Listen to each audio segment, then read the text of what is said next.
तो क्या हाल चाल students, welcome back to home classes. मैं आपका हिमांशु व्यास। तो हम लोग फिजिक्स में सबसे पहला चैप्टर स्टार्ट किए थे light.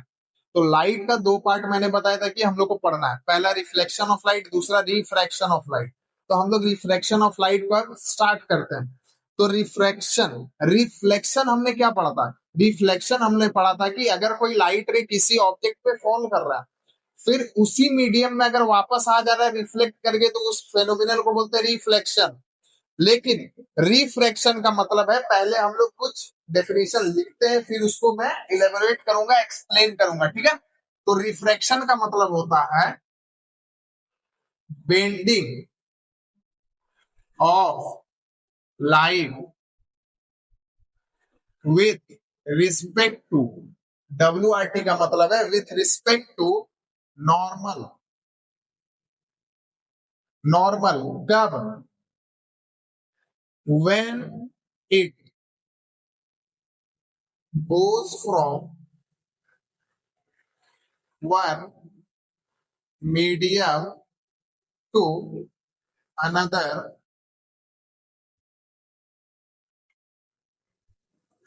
medium due to change in optical density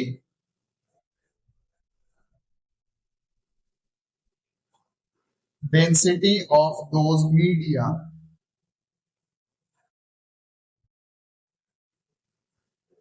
इतना लिखने के बाद मैं बताऊंगा कि इसका मतलब क्या है। Media is known as refraction. यानी कि यहां पे क्या बोला मैंने? बेंडिंग ऑफ लाइट रे, या तो change in direction of light ray, change in direction of light. यानी कि बोल क्या रहा है कि बेंडिंग ऑफ लाइट या change in direction of light with respect to normal, ठीक है। यानी कि नॉर्मल के रिस्पेक्ट में लाइट का बेंड होना, ठीक है। वो हम लोग आगे डायग्राम से समझेंगे, पहले इसको समझते हैं। कब? when it goes from one medium to another medium, यानी कि कब? जब ये एक मीडियम से दूसरे मीडियम में जाता हो, due to change in optical density.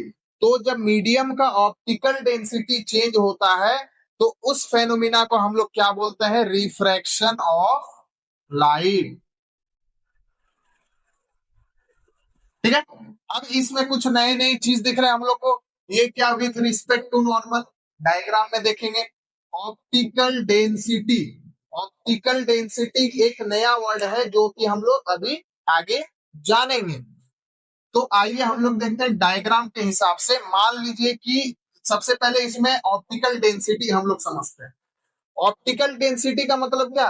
दो चीज, एक है ऑप्टिकल डेंसिटी, दूसरा है मास डेंसिटी। यानी कि हम लोग ये मास डेंसिटी और ऑप्टिकल डेंसिटी टोटली अलग चीज है।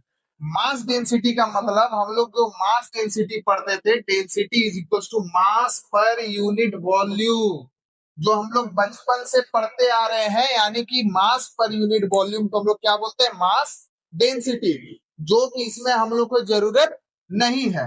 हम लोग को क्या जरूरत है? Optical density. ऑप्टिकल डेंसिटी, तो ऑप्टिकल डेंसिटी में क्या यूज हुआ है? ऑप्टिक्स। जहां भी ऑप्टिक्स आ जाए, मैंने आपको प्रीवियस लेक्चर में बताया, उसका मतलब होता है लाइट। ऑप्टिक्स का मतलब लाइट। ऑप्टिकल डेंसिटी, तो इसमें दो तरह के मीडियम होते हैं। एक होता है ऑप्टिकली रेयरर। पहला क्या होता है? Optically rarer. दूसरा क्या होता है? Optically denser. ऑप्टिकली, अब ये दोनों में डिफरेंस क्या है भाई? तो ये दोनों में डिफरेंस है कि मतलब कि ऑप्टिकली रेयरर मीडियम का मतलब वो है कि वैसा मीडियम जिस मीडियम में लाइट को कम रेस्ट्रिक्शन फील हो। रेस्ट्रिक्शन का मतलब कि कोई ऐसा मीडियम है जहां पे लाइट को कम रुकावट मिलता है लाइट को ट्रेवल करने में, तो ऑप्टिकली रेयरर में लाइट को कम रुकावट मिलेगा, तो वहां लाइट का स्पीड क्या होगा, ज्यादा। स्पीड ऑफ लाइट क्या हो जाएगा, मोर। किसमें, ऑप्टिकली रेयरर में। वही अगर ऑप्टिकली डेंसर का बात करें, तो ऑप्टिकली डेंसर का मतलब, ऑप्टिकली डेंसर मीडियम का मतलब कि वैसा मीडियम जहां पे लाइट रे को थोड़ा ज्यादा रुकावट फील हो, तो जितना ज्यादा रुकावट होगा स्पीड उतना ही कम होगा। Speed of light is less in optically denser medium. ये आप लोग को जानना है, इसीलिए यहाँ पे ऑप्टिकल डेंसिटी का यूज किया गया है। क्यों, क्योंकि हम लोग लाइट के रिस्पेक्ट में बात कर रहे हैं, तो ऑप्टिकल डेंसिटी का बात करेंगे। अब आते हैं हम लोग कुछ मीडियम जान लेते हैं, कौन सा रेयर होता है, कौन सा डेंसर होता है ऑप्टिकली। तो जैसे देखिए, जनरली हम लोग को कुछ मीडियम जो पढ़ने हैं वो है, हम लोग को जानना है कि एयर है, दूसरा वाटर है, तीसरा ऑयल ले लेते हैं, चौथा ग्लास ले लेते हैं, पांचवा डायमंड को भी हम लोग को जानना है। तो इसमें एक जो चीज आता है रिफ्रैक्टिव इंडेक्स, जो कि हम लोग आगे लेक्चर में आगे हम लोग उसको डिटेल में समझेंगे, लेकिन अभी आप लोग को जान लेना है। तो जिसका ज्यादा रिफ्रैक्टिव इंडेक्स होगा ना, वो उतना ज्यादा डेंसर होगा, ऑप्टिकली डेंसर होगा। यानी कि रिफ्रैक्टिव इंडेक्स जितना ही ज्यादा होगा, वो उतना ही ऑप्टिकली डेंसर होगा। ठीक है, अब जैसे देखिए, एयर का रिफ्रैक्टिव इंडेक्स अप्रोक्स 1 होता है। कितना होता है, 1। वाटर का रिफ्रैक्टिव इंडेक्स होता है आपका 1.3। कितना होता है, 1.3। ऑयल का रिफ्रैक्टिव इंडेक्स होता है आपका 1.4 समथिंग। ग्लास का रिफ्रैक्टिव इंडेक्स होता है 1.5 समथिंग, और डायमंड का होता है 2.45 समथिंग। तो एक चीज देखिए, सबसे कम किसका है, एयर का, फिर वाटर का, फिर ऑयल का, फिर ग्लास का, फिर डायमंड का। तो अभी जो हम लोग पढ़ेंगे ना रिफ्रैक्शन, तो हम लोग मेनली यही सब में से पढ़ना है। तो दो दो का पेयर, एक एक का मतलब कि ये दो दो का पेयर बना के बनता है हम लोग का। ठीक है, तो सबसे कम है एयर का, तो एयर सबसे ज्यादा रेयरर मीडियम है, यानी कि इसका रिफ्रैक्टिव इंडेक्स सबसे कम है, इसीलिए इसीलिए ये कम डेंसर होगा। तो इसको हम लोग क्या बोलेंगे, रेयरर मीडियम। ये क्या है, रिफ्रैक्टिव इंडेक्स। अब देखिए, वाटर का एयर से ज्यादा है, तो वाटर जो हो जाएगा एयर से डेंसर मीडियम हो जाएगा, ऑप्टिकली डेंसर। और जो ऑयल है, ये दोनों से ऑप्टिकली डेंसर हो जाएगा, ग्लास ये तीनों से ऑप्टिकली डेंसर हो जाएगा, और डायमंड ये चारों से ऑप्टिकली डेंसर हो जाएगा। अब आइए, अब हम लोग समझते हैं रिफ्रैक्शन। आइए, अब हम लोग बनाते हैं पेयर। तो देखिए क्या बोलेंगे, पेयर में रहता है मीडियम, तो मीडियम को हम लोग पेयर में देखेंगे। तो मान लीजिए कि ये एक ग्लास है। क्या है, ग्लास। ये क्या है, ग्लास। ऊपर क्या है, एयर। अब बताइए, ग्लास और एयर में रेयरर कौन है, मीडी और डेंसर कौन है। तो एयर क्या हो जाएगा, रेयरर मीडियम। ग्लास क्या हो जाएगा, डेंसर मीडियम। क्यों, क्योंकि इसका जो रिफ्रैक्टिव इंडेक्स है वो एयर से ज्यादा है। अब मानिए मैंने क्या बात किया कि लाइट रे, एक second, normal when it goes from medium to another medium obliquely. यहाँ एक चीज और ऐड कीजिएगा, ऑब्लिकली, यानी कि वो सीधा नहीं जाएगा, हल्का सा तिरछा वो होगा। ठीक है, इसमें कुछ केस बनते हैं, वो भी हम लोग देखेंगे। तो मान लीजिए कि एक लाइट रे आया इधर से, यहाँ कोई दिक्कत, ये मीडियम एयर है और ये मीडियम क्या है, ग्लास है। तो रेयरर से डेंसर की ओर, पहला केस क्या है हम लोग का, रेयरर टू डेंसर, यानी रेयर मीडियम से डेंसर मीडियम में गया। ठीक है, ये नॉर्मल हम लोग देते हैं, पॉइंट ऑफ इंसिडेंस पे वो नॉर्मल होता है। अब ये क्या करेगा ना कि ये मीडियम को चेंज कर जाएगा। रिफ्लेक्शन में क्या होता था कि मिरर रहता था, ये एक साइड पॉलिश रहता था, तो कोई भी इंसिडेंट रे जाता था, तो ये पॉलिश होने के कारण क्या होता था, इसी में रिफ्लेक्ट करता था, इसमें कोई पॉलिश का सीन नहीं है, इसीलिए ट्रांसमिट कर जाएगा दूसरे मीडियम में। तो ये यहाँ पे क्या किया, ट्रांसमिट करेगा, तो देखिए ये दूसरे मीडियम में निकल जाएगा। एक चीज देखिए, यहाँ पे अगर हम लोग उसको सीधा करेंगे ना तो इस टाइप से जाना चाहिए था, लेकिन हल्का सा ये नॉर्मल के पास आ गया।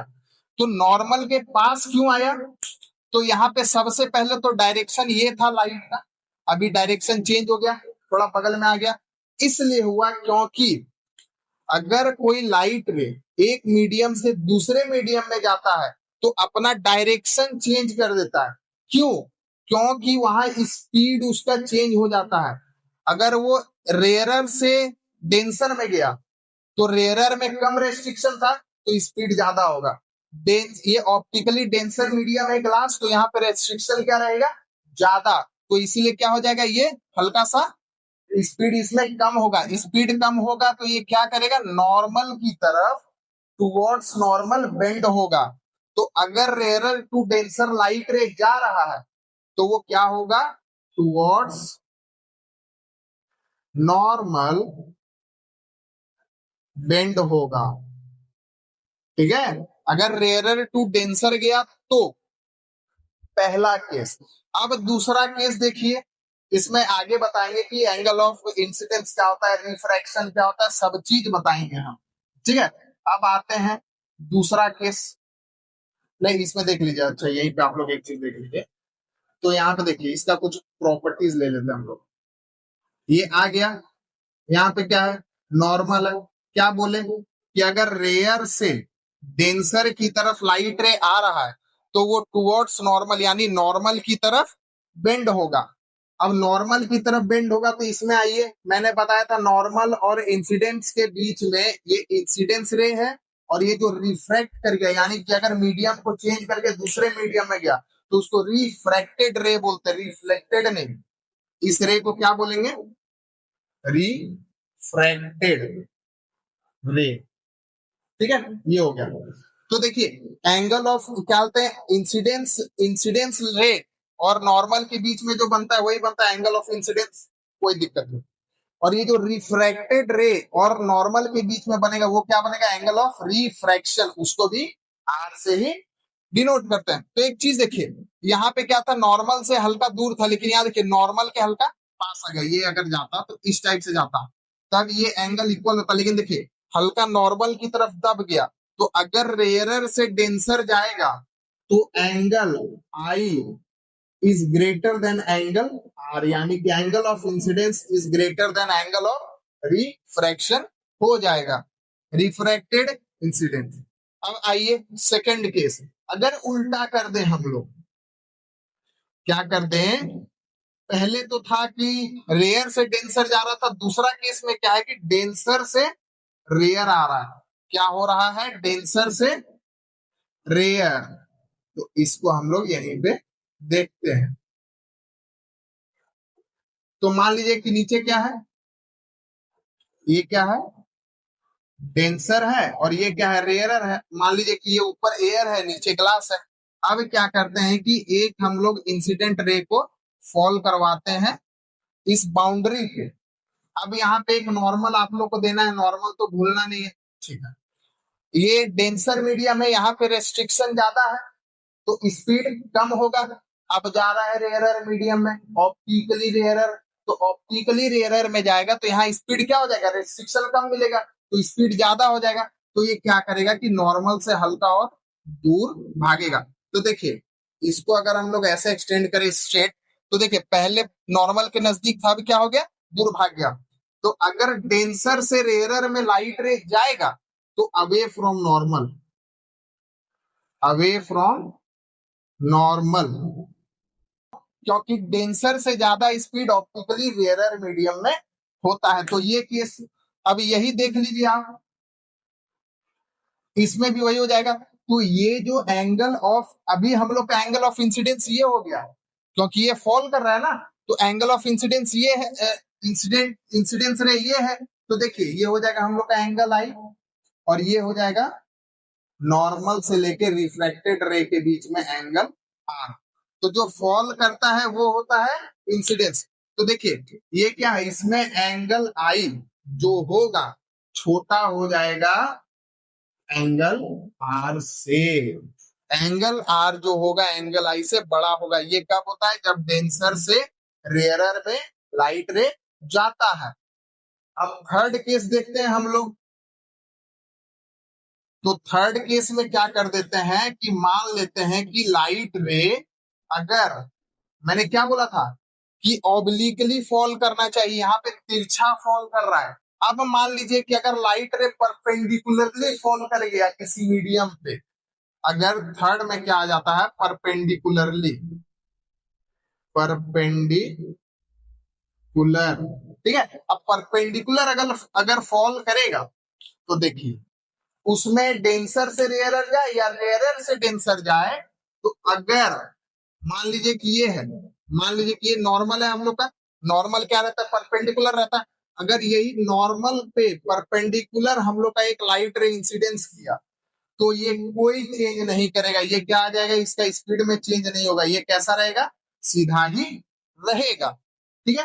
अब मान लीजिए कि डेंसर से रेयरर जा रहा है, डेंसर से रेयरर जा रहा है, तो ये नॉर्मल है, नॉर्मली फॉल किया तो यहाँ पे भी कोई लाइट का डायरेक्शन चेंज नहीं होगा, लाइट बेंड नहीं करेगा। कब, जब perpendicularly r l y perpendicularly fall करेगा तो इसमें कोई भी रिफ्रेक्ट क्या होता है, बेंडिंग नहीं होगा। बेंडिंग कब होगा, जब ऑब्लिकली हल्का भी तिरछा फॉल करेगा तो उसका एंगल चेंज हो जाएगा।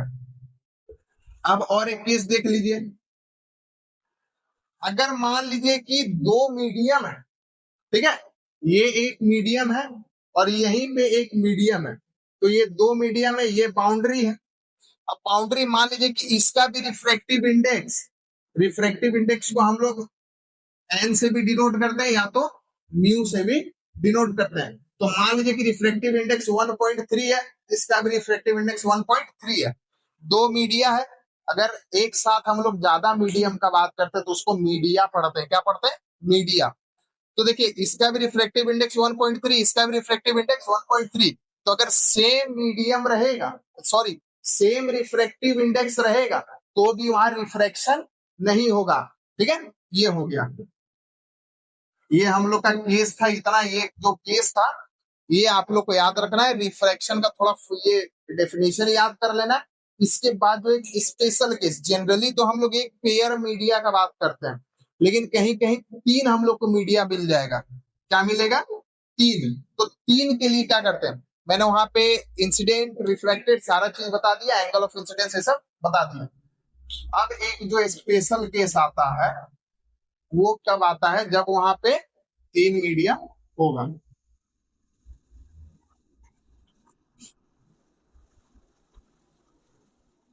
तो देखिए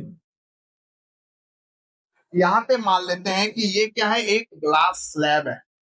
क्या है, ग्लास स्लैब, यानी कि एक ग्लास का स्लैब आता है, क्यूबॉइडल शेप रहता है उसका। ठीक है।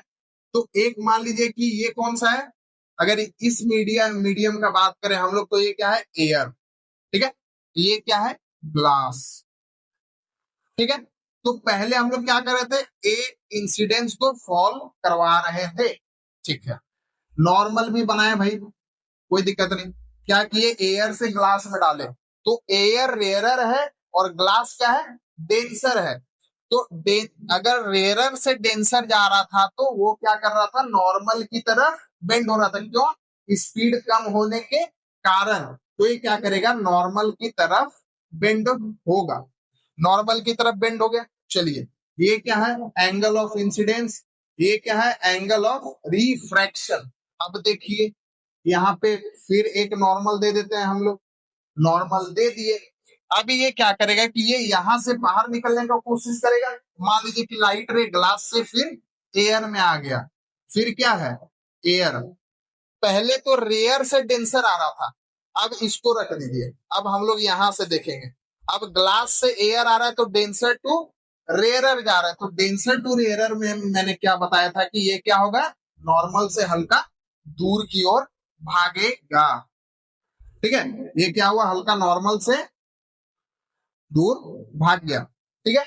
तो अब देखिए ये तो इंसिडेंट रे है, ये रिफ्रैक्टेड रे है, ये जो बाहर निकला इसको बोलते हैं हम लोग इमर्जेंट रे। EMERGENT, इमर्जेंट रे। यानी कि जो तीसरे मीडियम में निकलता है उसको हम लोग क्या बोलते हैं, इमर्जेंट रे। अब ये angle of incidence, angle of refraction, तो इसको क्या बोलते हैं हम लोग, एंगल ऑफ इमरजेंस। क्या बोलते हैं, यहां मैं लिख के दिखा दे रहा हूं। देखिए, एंगल आई तो जानते हैं, angle of incidence, angle R angle of refraction, angle E angle of emergence.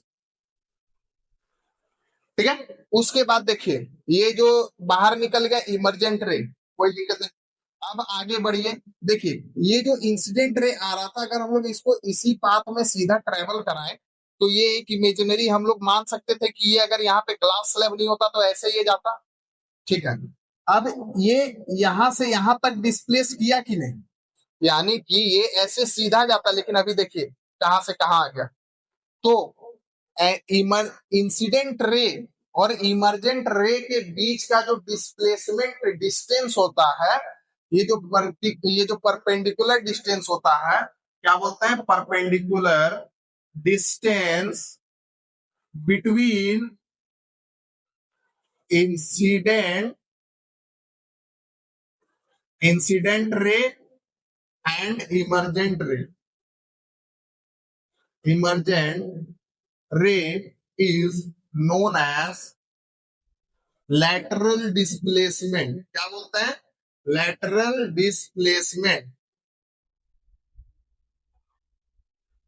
ठीक है, यानी ये डिस्टेंस, परपेंडिकुलर डिस्टेंस याद रखना है आप लोग को, परपेंडिकुलर डिस्टेंस को क्या बोलते हैं हम लोग, लैटरल डिस्प्लेसमेंट, जिसको किससे डिनोट करते हैं, स्मॉल डी से।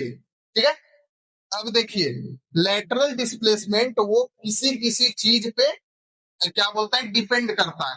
तो डी डिपेंड्स ऑन, सबसे पहला रिफ्रैक्टिव इंडेक्स, किस पे, रिफ्रैक्टिव इंडेक्स। इसको हम लोग ऐसे लिख लेते हैं, मान लीजिए कि सबसे पहला एंगल ऑफ इंसिडेंस क्या है, एंगल आई। दूसरा क्या है, थिकनेस ऑफ स्लैब, क्या है, थिकनेस ऑफ स्लैब यानी ग्लास स्लैब। तो थिकनेस क्या हो गया, ये यहां से यहां तक, इसको किससे वो करते हैं, स्मॉल टी से। थर्ड क्या हो गया हम लोग का, रिफ्रैक्टिव। अब इस पे डिपेंड तो करता है, लेकिन डिपेंड तो दो तरह से कोई भी एक दूसरे पे करता है, या तो डायरेक्टली या तो इनवर्सली। तो ये तीनों के बीच, ये चारों के बीच, ये तीनों और इसके बीच में कैसा रिलेशन है, डायरेक्टली प्रोपोर्शनल का। कैसा है, directly proportional, directly proportional. Directly proportional का मतलब कि अगर एंगल ऑफ इंसिडेंस बढ़ेगा तो भी ये लैटरल डिस्प्लेसमेंट बढ़ेगा, अगर थिकनेस ऑफ द स्लैब बढ़ेगा तो भी लैटरल डिस्प्लेसमेंट बढ़ेगा, अगर रिफ्रैक्टिव इंडेक्स ऑफ स्लैब, इसका रिफ्रैक्टिव इंडेक्स ऑफ स्लैब, अगर ये क्या होता है, ये मान लीजिए बीच में कुछ भी है, तो अगर वो बढ़ेगा तो भी ये क्या हो जाएगा, लेटरल डिस्प्लेसमेंट इंक्रीज ही करेगा। ठीक है, ये हो गया। अब इसके बीच में एक चीज और जो रिलेशन है वो हम लोग को याद रखना है, कि जो एंगल आई होता है ना, वो इक्वल्स टू होता है एंगल ई के। यानी कि जो एंगल ऑफ इंसिडेंस है वो एंगल ऑफ इमरजेंस के इक्वल होगा, लेकिन दोनों एंगल ऑफ रिफ्रैक्शन से बड़ा होगा। यहां देखिए, रेयरर से डेंसर गया, ठीक है, तो ये आई जो होगा आर से बड़ा होता है कि इंसिडेंस वाला रिफ्रैक्शन से बड़ा होता है, और वही डेंसर से रेयर गया तो यहाँ पे भी जो ये होगा उससे बड़ा होगा रिफ्रैक्शन से। लेकिन देखिए इस मीडियम के लिए यहाँ जो बनेगा एक तरह से, ये हम लोग, ये हो गया एंगल ऑफ रिफ्रैक्शन, लेकिन यहाँ देखिए ये हम लोग का हो जाएगा एंगल ऑफ इंसिडेंस। अगर कोई एक्स्ट्रा जानना चाहे तो इसको कंफ्यूज नहीं होना है, जो फॉल करता है वो क्या बनाता है, एंगल ऑफ इंसिडेंस। ठीक है, ये रिलेशन आपको याद रखना है। ठीक है, ये थोड़ा इंपॉर्टेंट है, इस पे अगर कभी कभार कुछ क्वेश्चन अगर पूछ दे या एमसीक्यू में कुछ पूछ दे तो वो इंपॉर्टेंट है, बाकी आप लोग को रिफ्रैक्शन का डेफिनेशन जानना जरूरी है। तो अब आइए, अब इसके आगे हम लोग क्या देखेंगे, हाँ, तो हम लोग यहां तक देख लिए। अब हम लोग को क्या देखना है, हम लोग को देखना है कि इफेक्ट्स ऑफ रिफ्रैक्शन एक टॉपिक है, क्या है, effects of refraction, effects of refraction. देखिए, कुछ भी चीज है फिजिक्स में तो प्रैक्टिकल लाइफ में आपको मिलेगा ही मिलेगा। हम लोग रिफ्लेक्शन का बात करते, तो रिफ्लेक्शन मतलब क्या, मिरर में इमेज किस लिए बनता है, रिफ्लेक्शन के कारण। चलिए, इसका भी कुछ एग्जांपल होता होगा भाई, तो आइए हम लोग देखते हैं। तो आप लोग कभी देखे होंगे कि मान लीजिए कि कोई लकड़ी ले लीजिए, कोई लकड़ी ले लिए और उसको क्या किए, वाटर में हम लोग डिप कर दिए। पानी में जब डुबाते हैं तो हम लोग को लगता है कि हल्का लकड़ी टेढ़ा है, क्या लगता है, लकड़ी टेढ़ा है। मान लीजिए कि ये क्या बोलते हैं, तालाब है छोटा सा, हम लोग साइड व्यू देख रहे हैं, ठीक है। अब यहाँ से क्या किया, लकड़ी डाल दिया, हल्का से ये ऊपर की ओर दिखता है, क्या लगता है भाई, इसे लकड़ी दिख गया लेकिन दिख रहा है हल्का सा ऊपर उठा हुआ है। दूसरा चीज, मान लीजिए कि हम लोग कोई बाल्टी ले लेते हैं, बाल्टी ले लिए, तो बाल्टी में क्या रहता है कि पानी जब भरा हुआ रहता है और हम लोग ऊपर से देखते हैं तो ये सरफेस हम लोग को हल्का सा ऊपर की ओर शिफ्ट दिखता है। हम लोग को लगता है कि सरफेस ऊपर, और जैसे ही हाथ डालते ले वहां तक पहुंच ही नहीं पाते, थोड़ा सा अंदर और जाना पड़ता है। दूसरा, कोई भी ऑब्जेक्ट अगर आप किसी भी, मान लीजिए बाल्टी में आप कोई ऑब्जेक्ट डाल दीजिए, छोटा सा ऑब्जेक्ट यहाँ रहता है लेकिन लगता है कि हल्का सा ऑब्जेक्ट यहाँ है ऊपर में।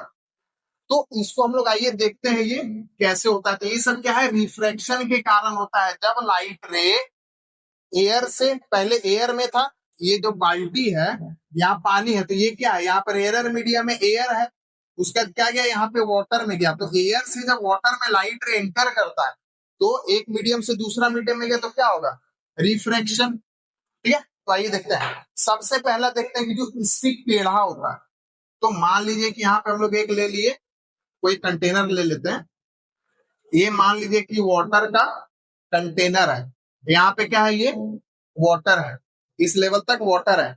अब यहाँ से मैंने एक स्टिक को अंदर डिप किया, जब डिप किया तो यहाँ से इस पॉइंट से इंसिडेंट निकाले, तो ये डेंसर मीडियम है, ये रेयरर मीडियम है, ऊपर एयर है नीचे वाटर है, ठीक है, वाटर है यहाँ पे एयर है।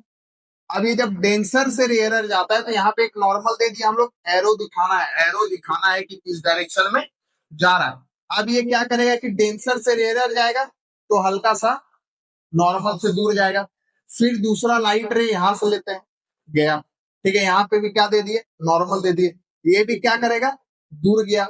अब दूर गया तो मान लीजिए कि यहाँ पे एक ऑब्जर्वर खड़ा होके देख रहा है, तो जो देखेगा हम लोग क्या करते हैं, इसको हल्का सा पीछे एक्सटेंड कर लेते हैं। इसको जब हल्का पीछे एक्सटेंड करेंगे तो यहाँ आके मीट कर रहा, तो इसको इमेज कहाँ बन जाएगा हम लोग का, वर्चुअल इमेज हमने पढ़ा था ना। तो जब ये हम लोग पीछे इमेजिन करके मीट करवाते हैं, देखिए बाहर तो ये निकला लेकिन ये ऐसे फैलता जाएगा, इधर तो मीट करेगा नहीं, तो वर्चुअली इसको मीट कराएंगे अंदर में, तो यहाँ पे हम लोग का एक इमेज बनेगा, तभी हम लोग को ये स्टिक सीधा के बजाय हल्का सा टेढ़ा दिखता है, ठीक है। तो ये हो गया पहला, स्टिक टेढ़ा क्यों दिखता है ये देख लिए। दूसरा देखिए कि मान लीजिए कि कोई एक हम लोग ऑब्जेक्ट को डाल देते हैं पानी में, देखिए ये बना दिया हम लोग सरफे वाटर का क्या होता है, कंटेनर बना दिए, यहाँ पे क्या किए, वाटर डाल दिए, वाटर डाले, मान लीजिए कि एक ऑब्जेक्ट है हम लोग का यहाँ, क्या होता है उसके एकदम बॉटम पे रखा हुआ है ऑब्जेक्ट, ऑब्जेक्ट जब बॉटम पे रखा हुआ है तो फिर वही करेंगे कि दो को लाइट रे को निकालेंगे, तो दो को लाइट रे आएगा, एक ऐसे गया, फिर ये वाटर है, ये एयर है, ये वाटर है, ये एयर है, तो रेयर है तो वो डेंसर से रेयरर में जाएगा तो इधर जाएगा। फिर दूसरा लाइट रे को लेंगे यहाँ से, फिर यहाँ पे नॉर्मल देंगे, डेंसर से रेयरर गया, फिर ये नॉर्मल से दूर भागेगा, पीछे तो मीट करेगा नहीं भाई, क्योंकि इसको कितना भी दूर ले जाइए धीरे धीरे ये फैलता जाएगा। तो इसको क्या करेंगे हम लोग, हल्का सा यहाँ पे फिर से वर्चुअली मीट कराने का कोशिश करेंगे, तो यहाँ पे मीट करेगा, तो यहाँ पे एक इमेज बनाएगा, हल्का देखिए ऑब्जेक्ट नीचे था, इमेज हल्का ऊपर बना, तो यहाँ से जो ऑब्जर्वर देखेगा उसको क्या दिखेगा कि ये जो नीचे मान लीजिए कोई पॉइंट रख दिए या कोई ऑब्जेक्ट रख दिए, हल्का सा ऊपर दिखता है। तो देखिए ये जो यहां से यहां तक का जो हो गया, वाटर लेवल से इस ऑब्जेक्ट तक का जो डेप्थ है, जो गहराई है, इसको बोलते हैं हम लोग रियल डेप्थ, क्या बोलते हैं, रियल डेप्थ। अब ये जब इमेज बना, इमेज बना तो देखिए यहां से लेके जो इमेज वाटर लेवल से इमेज का जो डेप्थ है उसको क्या बोलता है, apparent depth. APPARENT, apparent depth. यानी कि ये हम लोग ऐसा प्रतीत हो रहा है कि ये ऊपर, एक्चुअली में तो ऑब्जेक्ट नीचे ही है, लेकिन ये वर्चुअल इमेज बन रहा है, हम लोग को इल्यूजन एक प्रोड्यूस कर रहा है कि ये हल्का ऊपर है। अब और एक देख लीजिए, ये सब किस होता है, रिफ्रैक्शन के कारण होता है। अब आइए एक देख लेते हैं। स्विमिंग पूल में हम लोग जाइएगा, कभी स्विमिंग पूल में जाइएगा तो हल्का देखिएगा कि ये जो ग्राउंड है, मान लीजिए कि ये पानी भरा हुआ, तो ये क्या दिखता है हम लोग को कि हल्का सा ऊपर है। या आप कोई बाल्टी में पानी भर लीजिए, देखिए कि उसका जो बॉटम वाला सरफेस है वो ऊपर लगता है, फिर हाथ डालिएगा तो अरे वो तो और नीचे है। तो क्या होता है कि यहाँ से लाइट रे निकलता है, निकला, फिर एक लाइट रे यहां से निकला, ये वाटर है, ये एयर है, ये चीज आप लोग को ध्यान देना है। डेंसर से रेयरर की ओर जा रहा है, तो यहाँ पे हम लोग नॉर्मल दे देंगे, इसमें भी नॉर्मल दे देंगे। अब क्या, डेंसर से रेयरर जाएगा तो ये नॉर्मल से दूर भागेगा, एरो दिखाना है आप लोग को, ये भी नॉर्मल से दूर भागेगा, एरो दिखाना है। अब ये इधर तो एक रे उधर चला गया, एक रे इधर आ गया, मीट करेगा नहीं। अब क्या करते हैं, इसको हम लोग पीछे एक्सटेंड करते हैं, पीछे क्या कर दिया, एक्सटेंड। यहां मीट किया तो ये सरफेस का इमेज कहां बना देगा, ये हल्का सा ऊपर कर देगा। यानी कि हम लोग को क्या लगता है कि सरफेस हल्का ऊपर प्रतीत होता है। तो मैंने बताया ग्राउंड लेवल से ओरिजिनल बॉटम का डिस्टेंस क्या होता है, रियल डेप्थ होता है। लेकिन वही ग्राउंड लेवल से जो इमेज का डिस्टेंस वो क्या होता है, एपरेंट डेप्थ। ठीक है, एपरेंट डेप्थ, ये हम लोग को याद रखना है। ठीक है, अब इसके आगे हम लोग क्या देखेंगे, इसी को बोलते हैं इफेक्ट्स ऑफ रिफ्रैक्शन।